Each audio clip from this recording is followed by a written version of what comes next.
방금 부른 이 찬양 가사를 잘 보면 우리 인생의 수면의 상황과 또 깊은 수심의 상황, 그 이면이 다를 수 있음을 보고 우리에게 믿음의 도전을 하는 것 같은데요. 그렇게 우리에게 현실에 보이는 그런 이중적인 의미, 그 이면에 있는 깊은 의미들을 찾아보는 마음으로 오늘 말씀 나누려고 합니다. 함께 살펴볼 말씀 사도행전 21장 17절에서 36절 말씀입니다.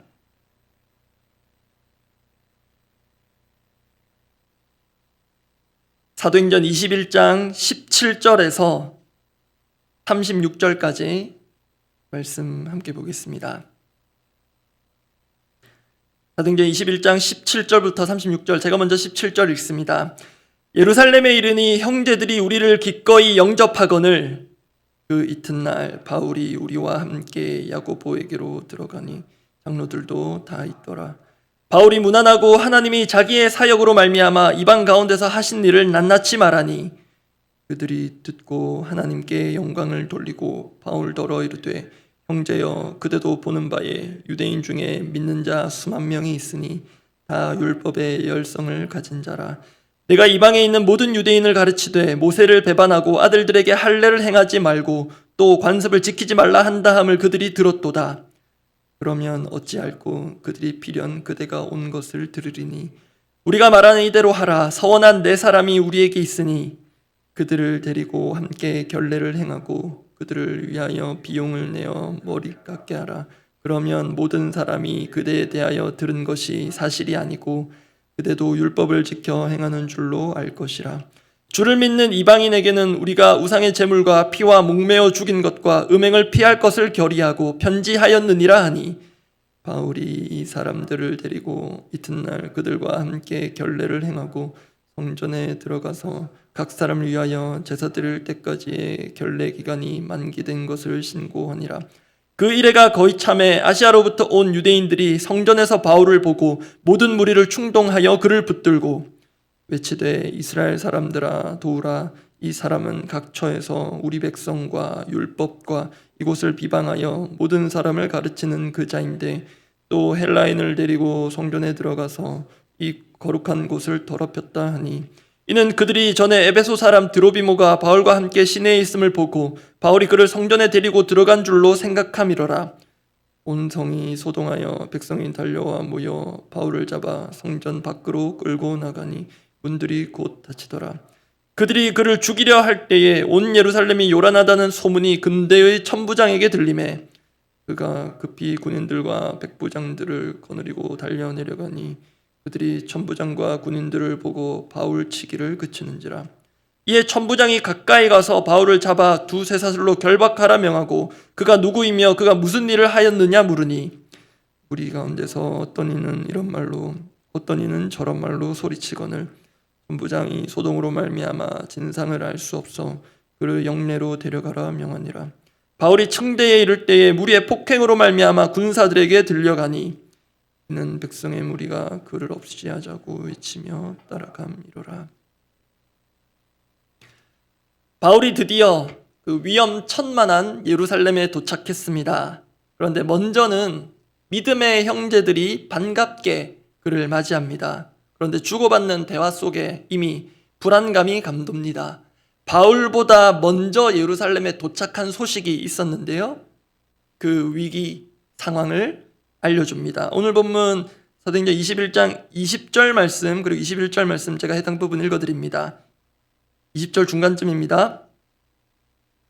바울더러 이르되 형제여 그대도 보는 바에 유대인 중에 믿는 자 수만 명이 있으니 다 율법의 열성을 가진 자라. 21절도 제가 읽습니다. 내가 이방에 있는 모든 유대인을 가르치되 모세를 배반하고 아들들에게 할례를 행하지 말고 또 관습을 지키지 말라 한다 함을 그들이 들었도다.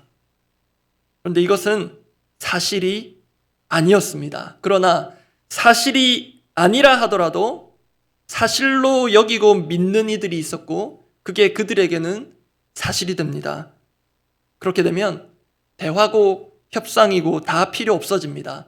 바울은 이미 이 유대인들의 마음속에서 사형 선고가 내려진 상황입니다.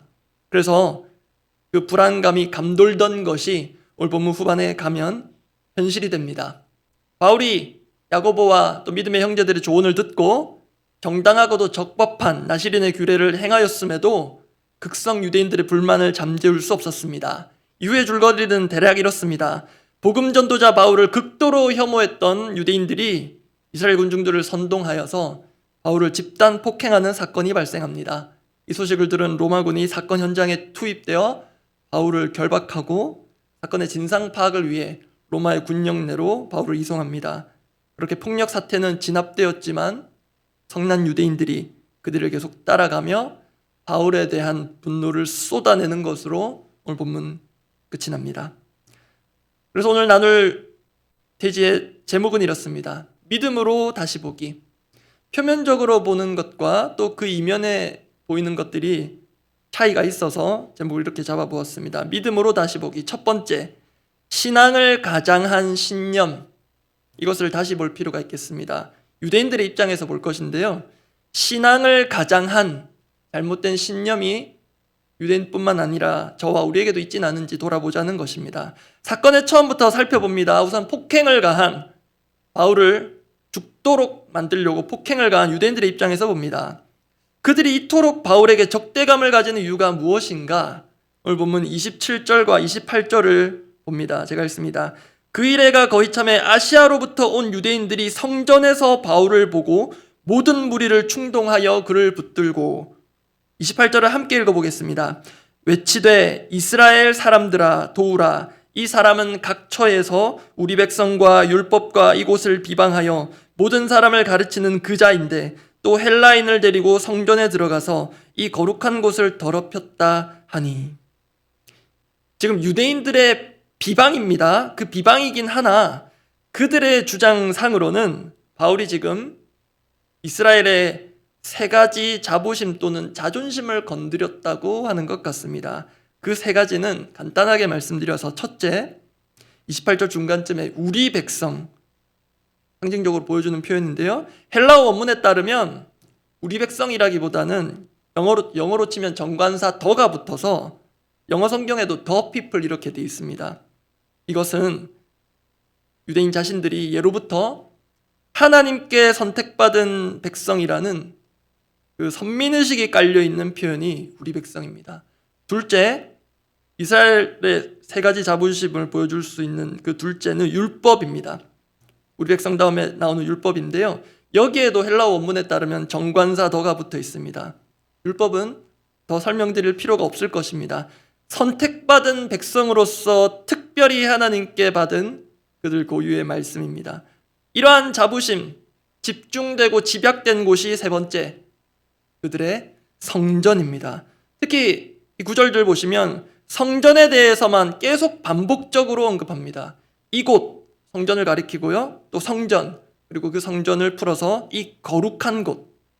그 성전에 이방인인 헬라인들은 함부로 들어와서는 안 되었습니다. 유대인들이 들어갈 수 있는 영역이 있었고요. 이방인들 들어올 수 있는 영역이 제한되어 있었습니다. 그런데 유대인들의 주장에 따르면 바울이 이 거룩한 성전, 아무나 함부로 들어올 수 없는 그 성전에 헬라인을 데리고 들어와서 심지어 그곳을 더럽혔다 라는 것입니다.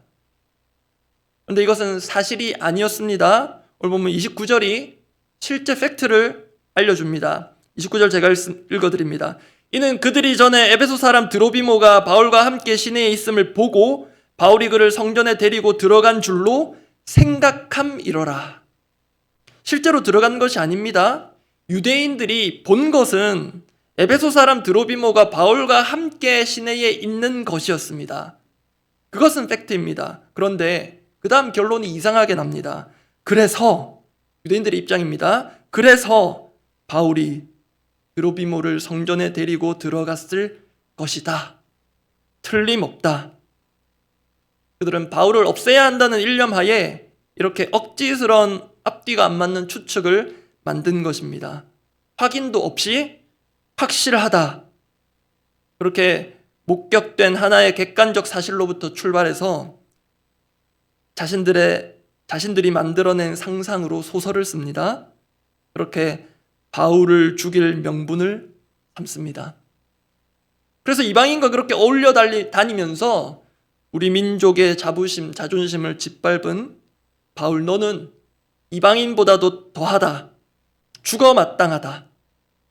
여기까지가 가해자 유대인들의 입장을 나름 헤아려 본 것입니다. 여러분은 이러한 유대인들의 분노랄까요? 격분이랄까요? 이러한 모습들 어느 정도 이해가 되십니까? 근데 저는 어제 김요한 선교사님께서 오셔서 나눠주신 여러 그 필드의 이야기들 중에 이렇게 동부 지역에 특히 극성 무슬림들이 있어서 위험하다 하셨는데요. 그들이 보인 행태와 오늘 본문의 유대인들이 참 닮아 보였습니다. 무슬림에서 타 종교로 개종하면 돌로 쳐 죽일 수 있다라는 그 코란을 넘어서 외국인 선교사 그리고 자국의 개종자들을 무참히 난도질하고 살해하고도 떳떳한 그 극렬 무슬림들의 모습과 오늘 본문의 유대인들이 크게 다르지 않아 보였습니다. 정말 비인간적이고 어떤 면에서는 인간이라 할 수 없는 그런 일들이 역사적으로 반복되어 오는 것 같습니다. 그런데 그 정도 수준에 비해서는 그래도 우리는 기본적인 인간에 대한 존중이 있고요. 불신자라 할지라도 상대방에 대한 배려가 있는 것 같습니다. 심지어 신천지가 교회 내에 몰래 잠입하여 누구도 모르게 엉뚱한 일들을 행하여도 간첩 때려잡듯 그러지 않습니다. 그래서 불법적이자 잔인한 폭력의 방식으로 나와 다른 신앙을 가진 자들을 대하는 이들을 우리는 쉽게 용납하기 어렵습니다. 그런데요, 너무 과한 적용일진 모르겠지만 폭력의 형태와 수준만 다를 뿐 유대인들이 가진 그 어긋난 자부심, 그로 인한 분노의 뿌리가 저에게도 우리에게서도 올라올 수 있겠다 싶습니다. 단적인 예인데 제가 어릴 때 다녔던 교회에는 여러분도 비슷한 경험 있으실 수 있겠습니다. 이렇게 본당 앞에 단이 계단처럼 형성이 되어 있는데요. 아무나 올라갈 수 없었습니다. 저는 지금 신발을 신고 올라왔는데 신발을 벗어야 했습니다. 위에서만 신을 수 있는 구별된 거룩한 슬리퍼가 있었고요. 아무나 함부로 올라가면 어디 감히 거룩한 단에 함부로 올라가느냐, 불호령이 떨어졌습니다. 옆에 세션팀 보시면 드럼 악기가 있는데요. 그 당시 예배 때 드럼 치는 거 상상할 수 없었습니다. 그런 때가 있었습니다. 저는 그분들의 순수한 열심 자체를 부정하진 않습니다. 어쩌면 이런 건 단순합니다. 그런데 여러분, 정말 말하고 싶은 것은 이면에 있는 것입니다. 우리 각자가 갖고 있을 수 있는 신앙이 아니라 종교적, 신앙적 신념, 주관적 소신 같은 게 있을 것입니다. 또는 자신에게 맡겨진 사역을 감당하기 위한 나름의 선한 열심도 있습니다. 그런데 그게 간혹 다른 사람들의 신념, 다른 사람들의 열심 또는 다른 사람들의 게으름과 충돌될 때가 있습니다. 그럴 때 나의 열심과 진심이 부정되는 것 같고 무시당하는 것 같습니다. 지금 유대인들의 입장을 살펴보는 것입니다. 그렇게 되면 내 속에서 경랑이 일어납니다. 표면적으로는 매너 있게 대하지만 내 속은 뒤집어집니다. 내 자존심이 짓밟힌 것과도 같은 현상이 발생합니다. 그럴 때 대체적인 반응은 두 가지입니다. 그렇게 나를 짓밟은 상대방에 대한 직간접적인 대응과 반격입니다. 대체로는 또 저를 보면 소심한 복수의 형태로 나타나는 것 같습니다. 이게 우리 안에서 다루어져야 할 신앙을 가장한 신념입니다. 정말 누가 방아쇠를 당기는 것처럼 내 안에 어떤 생각, 가치, 주관, 소신, 신념의 형태로 자리 잡은 신앙이 누군가로 인해 부정되거나 하면 걷잡을 수 없는 지점까지 흥분하고 격분하게 되는 것. 이것은 단순히 그 사람의 성향의 문제 정도는 아닌 것 같습니다. 그런 점에서 오늘 본문 당시 유대인들에게는 거의 불가능해 보이지만요. 결국은 진리의 말씀으로 그 삐뚤어진 신념 중 하나를 수정해야 하는 것으로 보이는데 그 신념이 성전에 대한 신념입니다. 그 잘못된 성전관, 그 비정상적인 자부심을 수정해야 합니다. 그 기준이 되는 말씀은 고린도전서 6장 19절입니다. 고린도전서 6장 19절 말씀 함께 읽어보겠습니다. 너희 몸은 너희가 하나님께로부터 받은 바 너희 가운데 계신 성령의 전인 줄을 알지 못하느냐. 너희는 너희 자신의 것이 아니라. 눈에 보이는 성전이 더럽혀진 것에 대해서 그렇게 격분했다면 지금 그들 성전된 몸 안에서 나오는 그 분노와 격분으로 지금 누군가를 실제로 죽이려고 하고 있는 그 상황을 돌아보아야 했을 것입니다. 눈에 보이는 건물이 아니라 우리 몸이 성령께서 거하시는 참 성전입니다. 그 성령께서는 유대인이든 이방인이든 사마리아인이든 거하실 처소를 가리시지 않습니다. 성령님께서 거하지 못할 사람 처소는 없습니다. 단 사람이 극렬히 거부하면 성령님은 그 사람에게 져주시는 것 같습니다. 그래서 우리 안에 우리 각자에게 성령님께서 조명하여 주신다면 정리하고 제거해야 할 신앙을 가장한 신념들이 있을 수 있겠습니다. 같은 믿음을 가진 믿음의 지체를 향해서도 화합과 화목이 아니라 불화와 불협화음을 계속 만드는 그 무엇이 내게 있지는 않은지 겸허히 돌아보며 제거할 수 있는 야루가 되기를 바랍니다. 두 번째입니다. 믿음으로 다시 보기. 두 번째는 위기를 가장한 안전입니다. 두 번째는 긍정적인 의미인데요. 위기를 가장한 안전. 이번에는 부당한 폭력을 당한 피해자 바울의 입장에서 봅니다. 본문을 잘 보면 유대인들이 계속 날뛰는 동안 바울은 당하기만 할 뿐입니다. 그 당하는 대목들을 속도감 있게 확인해 봅니다. 27절부터인데요. 27절 제가 읽습니다. 아시아로부터 온 유대인들이 성전에서 바울을 보고 모든 무리를 충동하여 그를 붙들고, 지금 바울을 붙잡혔습니다. 그리고 28절에서 앞에서 확인했습니다. 누명을 썼습니다. 그리고 30절입니다. 제가 읽어드립니다. 온 성이 소동하여 백성이 달려와 모여 바울을 잡아 성전 밖으로 끌고 나가니 문들이 곧 닫히더라. 문들이 곧 닫히더라는 게 오늘 매일성경 큐티 책의 제목인데요. 아주 공포심이 극에 달한 표현이라는 것을 저는 이해할 수 있습니다. 제가 군대에서 구타행위가 있었는데요. 제가 군 생활을 할 때 부모님께는 한 번도 말씀드리진 않았고 새벽 방송을 보시면 이제서야 아실 수도 있겠는데 한 번은 고참이 방비실로 데리고 가서 밤인데 불을 켜지 않고 문을 닫았습니다. 이제 시작되겠구나. 그 공포감이 밀려오는 순간 그때가 생각났습니다. 끌고 나가서 문을 닫았다는 것은 죽을지도 모른다는 그 상황이 시작된다는 것입니다. 실제로 31절에서 누가 이렇게 상황을 기록합니다. 그들이 바울을 죽이려 할 때에 죽도록 맞기 시작합니다. 이대로 두면 바울 진짜 죽게 생겼습니다. 그런데 이 긴박한 순간에 생각지 못한 제3자가 등장합니다. 아무도 모르게 하려고 문들을 닫아버리고 밖에서 일을 처리하고 있는데요. 유대인들이 그 소식을 로마군의 천부장이 듣고 직접 현장에 달려와서 사태를 수습한 것입니다. 오늘 보면 31절 32절 제가 읽어드리겠습니다. 온 예루살렘이 소란하다는 소문이 군대의 천부장에게 들리매 그가 급히 군인들과 백부장들을 거느리고 달려 내려가니 그들이 천부장과 군인들을 보고 바울 치기를 그치는지라. 지금 로마 군대의 천부장이 서두르고 있는 것 보이십니까? 당시 로마군은 치안 경찰 같은 역할을 했습니다. 그런데 폭행 현장에 로마군이 개입했습니다. 그런데 바울의 처지는 크게 달라지지 않은 듯합니다.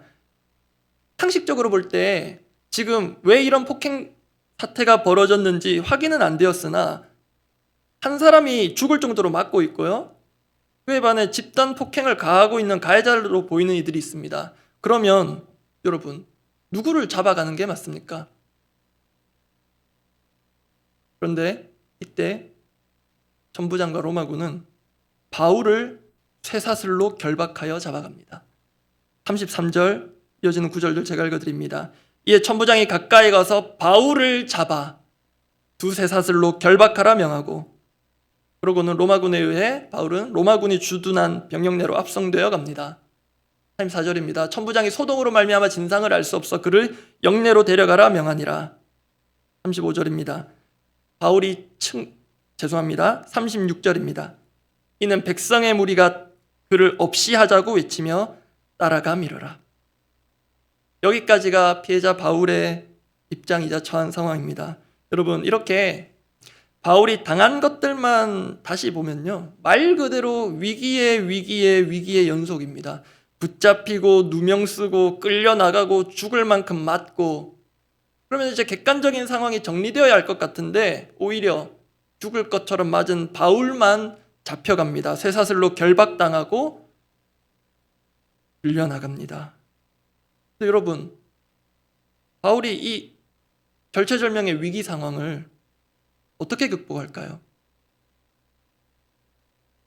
자신의 힘으로 스스로 일당백 자신을 때려잡는 유대인들 싸워 이겼습니까? 또는 자기가 아는 인맥으로 직접 로마군을 소환하여 끌어들였습니까? 과정을 아무리 봐도 바울은 한 게 없습니다. 아무것도 없어 보입니다. 보는 것처럼 당한 것밖에 없어 보입니다. 그런데 이러한 과정에서 위기인 듯 보이나 위기 일색으로 보이나 하나님의 절묘한 도우심이 하나 있습니다. 그것이 이면에 있는 것인데요, 아무도 생각하지 못한 방법으로 하나님이 도우신 것입니다. 아무도 생각하지 못한 방법이란 당시 이스라엘을 지배했던 로마군에 붙잡히게 되면서 바울이 오히려 안전하게 로마군에 의해 보호받은 격이 된 것입니다. 목사님, 그게 뭐 중요합니까? 할 수 있는데요, 결국 이것이 계기가 되어 바울은 죄수의 신분으로 재판정에 섭니다. 충분히 변호하고 복음을 전할 기회를 얻습니다. 그리고 나중에는 바울이 그토록 가고자 했던 로마까지 가게 됩니다. 그 가는 길에 위험천만한 요소들이 도사리고 있었습니다. 특히 여행길에서 바울을 테러하고자 계획한 유대인들이 도처에 깔려 있었습니다. 여러분, 이런 상황에서 로마까지 그 길고 먼 위험천만한 길을 가장 안전하게 가는 방법이 무엇이겠습니까? 비록 겉으로 보면 자유의 몸이 아닌 쇠사슬로 결박된 죄수의 몸이지만 사실은 그렇게 로마군에 의해 호위받고 호송되어 로마까지 가는 것이 당시 가장 안전하고 저렴한 방식이었습니다. 굳이 그 로마까지 지금 안 가봐도 이 위험천만한 예루살렘에서 극렬 유대인들로부터 바울을 가장 안전하게 지키는 방법은 로마군의 호위를 받는 것입니다. 이것이 우리 사람이 계획하지 않은, 어쩌면 계획할 수 없는, 보이지 않는 하나님의 도우심입니다. 이것을 한 번 더 확인할 수 있는 대목이 사도행전 23장에 나오는데요, 계속되는 법정 다툼 뒤에 바울은 주께로부터 이러한 말씀을 받습니다. 그게 사도행전 23장 11절입니다. 다 같이 한번 읽어보겠습니다. 그날 밤에 주께서 바울 곁에 서서 이르시되 담대하라, 내가 예루살렘에서 나의 일을 증언한 것 같이 로마에서도 증언하여야 하리라 하시니라. 그래서 위기를 가장한 하나님의 보호입니다. 말씀 정리합니다. 어제 선교사님께서도 말씀하셨고 선교계에서 유명한 말씀이기도 합니다. 사명이 있는 자는 죽지 않는다. 정말 맞습니다. 사명을 주신 이는 하나님이십니다. 생명을 주신 이도 하나님이십니다. 하나님께서 어떤 방법으로든 바울을 살리시며 하나님의 일을 끝까지 하게 하실 것입니다. 그것이 사명받은 자, 그 사람의 삶, 미셔널 라이프의 모습입니다. 그 모습을 하나님께서 친히 만들어 가실 것을 기대하며 오늘을 살아가기를 바랍니다. 기도하겠습니다.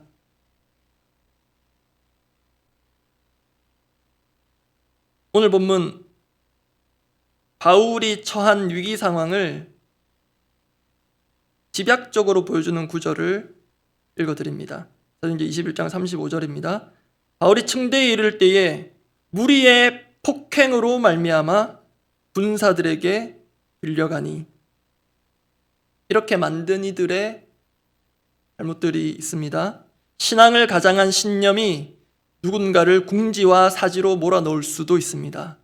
그런데요, 이 구절과 바울이 처한 상황을 보면 정말로 해결의 기미, 빠져나갈 구멍이 전혀 보이지 않는데 하나님은 이렇게 위기처럼 보이는 상황을 통해서도 바울과 또 우리 자신을 보호하시며 당신의 계획을 어려움 없이 이루어 가십니다. 그 하나님의 선하신 역사를 믿고 오늘도 바울 못지않은 억측과 오해가 우리를 둘러싸고 난무할 수 있는데요, 그 현실을 담담하게 그리고 담대하게 이겨나갈 수 있는 믿음을 주옵소서. 현실을 눈에 보이는 대로만 믿거나 눈에 보이지 않는 내 신념을 더 씌워서 그렇게 잘못 믿는 그런 우를 범하지 않게 하시고 그 현실 이면에, 그 풍랑 이면에, 그 수심 깊은 곳부터 일하시는 하나님의 그 평안과 그 역사를 경험한 오늘 되게 해달라고 함께 기도하겠습니다. 하나님 아버지, 바울이 죽을 것을 각오하고 예루살렘으로 들어가서 정말로 그 일들이 벌어졌고 그 가운데 유대인들이 행한 그 오류와 그 치명적인 바오들이 비단 그들만의 것이 아닌 것을 말씀을 통해 보게 됩니다. 그들도 나름의 율법에 대한 열심과 하나님을 향한 열성을 가진 자라 하였는데 그 열심이 오히려 누군가를 죽게 만들고 자신들의 상상을 사실로 여기게끔 만들고 확인되지도 않은 것들을 가지고 들은 소문을 가지고 그렇다더라 한 얘기를 가지고 누군가를 정죄하고 돌을 던지는 이것이 비단 그때 그 장소에서만의 일이 아님을 겸허하게 돌아보게 됩니다. 주님, 오늘도 내 안에서 신앙을 가장한 신념과 내 경험과 내 가치관들이 믿음의 동력자마저도 부정하고 내 믿음의 가족들마저도 부인하며 밀어내며 다툼과 불화를 일으킨 것에 내가 일조하며 온 것은 아닌지 돌아보게 하시고, 주님, 작은 것 사소한 것 하나라도 신앙을 가장한 고쳐져야 할 신념, 주의 진리의 말씀으로 교정되어야 할 그 신념 같은 것들이 제거되고 또 수정되어서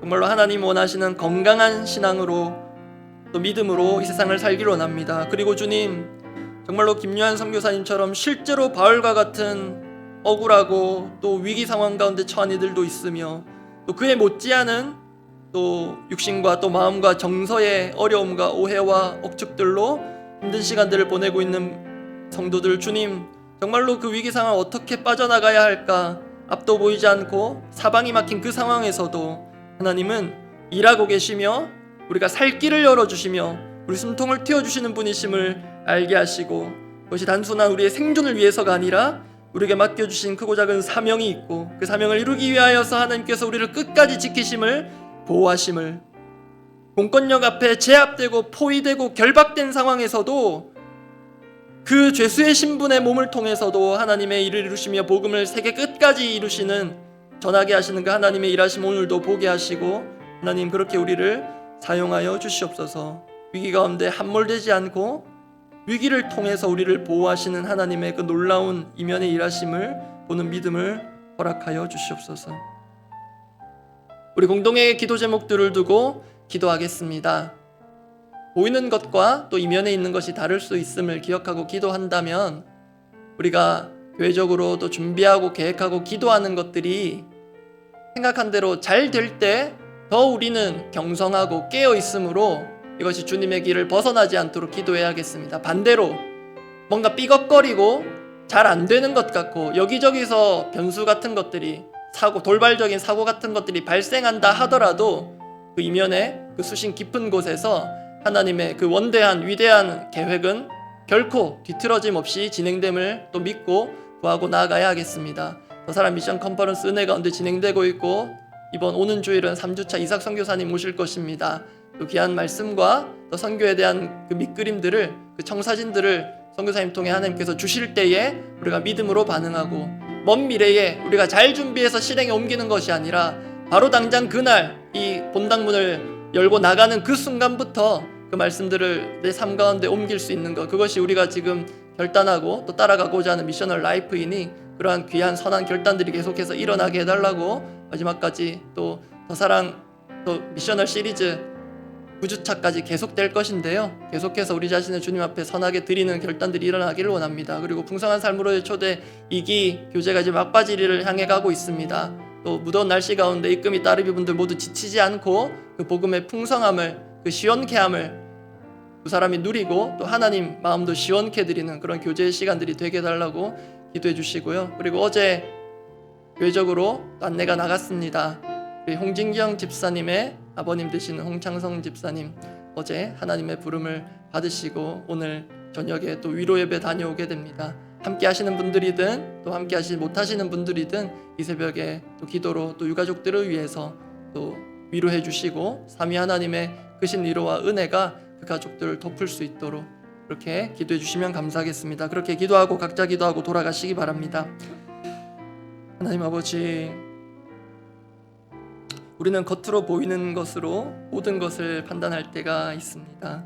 우리가 하고 있는 계획과 또 사역과 모든 것들 겉으로 잘 되면 모든 것이 잘 되나 보다 그렇게 안일하게 있을 때 있는데 오히려 역으로 모든 것이 계획대로 술술 풀릴 때 더욱 깨어있음으로 겸손함으로 혹시라도 하나님 마음에 합하지 못한 것들이 있는 것은 아닌지 주님의 마음을 면밀하게 세밀하게 헤아리며 또 우리 성도들의 마음에 어려움들은 없는지 그렇게 내가 잘 되고 잘 풀릴 때 오히려 더 겸손하고 겸비하여 무릎 꿇게 하여 주시옵소서. 반대로 뭔가 원하는 대로 잘 안 되고 삐걱거리고 제대로 안 될 때 모든 것을 부정하고 책임을 돌리고 하는 것이 아니라 그때 오히려 하나님은 당신의 계획들을 변함없이 흔들림 없이 이루어가고 계심을 보게 하시고 주님, 결국 우리가 하는 모든 것이 실패 없이 하나님의 뜻을 이루는 과정이요 성공의 그 여정임을 믿고 흔들리고 또 낙심하여서 주저앉고 싶고 모든 것을 그만두고 싶은 그때마다 하나님의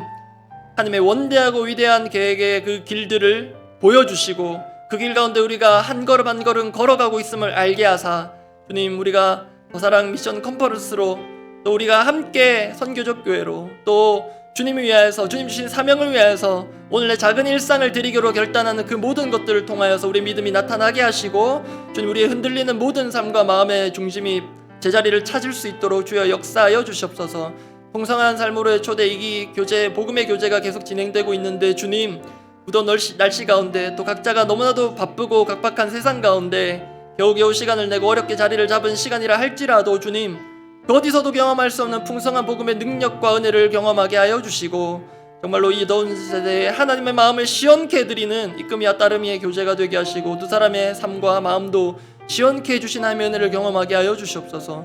주님, 오늘 또 슬픔을 당한 가정 함께 위로의 길을 다녀옵니다. 먼 길 안전하게 지켜주시고 주님, 우리의 방문이 정말 그곳 가운데 하나님의 역사를 경험하게 하는 그런 귀한 계기가 되게 하시고 우리 홍진경 집사님과 또 유가족분들, 우리 김학건 성도님과 우리 하윤이 주님 지켜주시고 이 가정이 당한 슬픔과 어려움들이 겉으로만 보면 슬픔뿐이지만 아버님을 더 잘 모실 수 있는 기회를 잃어버린 것 같지만 주님께서만이 깨닫게 해주시는 하나님의 깊으신 뜻을 보게 하시고 결국은 천국으로 환송된 것을 믿음으로 내다보며 주님께 감사로 이 모든 장례 일정을 마칠 수 있도록 역사하여 주시옵소서.